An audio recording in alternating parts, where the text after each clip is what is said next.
Want to add extra features and tools to LibreOffice? Extensions can expand what LibreOffice can do by adding new functions, templates, dictionaries, language tools, and other useful features.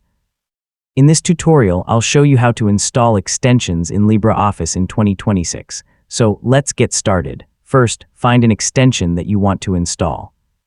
You can browse the official LibreOffice extensions website or download an extension file from a trusted source. Check the extension's compatibility and requirements before downloading it. Next, download the extension file to your computer. LibreOffice extensions commonly use the OXT file format. Save the file somewhere easy to find, such as your Downloads folder. Now launch LibreOffice and open the Extension Manager. You can usually find it under the Tools menu. The Extension Manager is where you can install, disable, remove, and manage your LibreOffice extensions.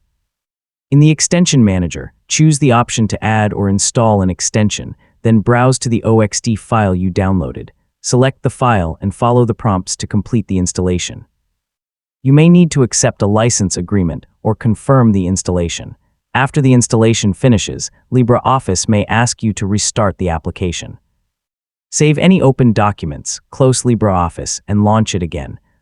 Restarting gives the newly installed extension a chance to load correctly. Finally, test the extension to make sure it works as expected. If you no longer need it, you can return to the Extension Manager to disable or remove it. So your LibreOffice installation now has an additional feature ready to use, and that's how to install extensions in LibreOffice. Find a compatible extension, download the OXT file, open the Extension Manager, install it, restart LibreOffice if necessary, and test the new feature.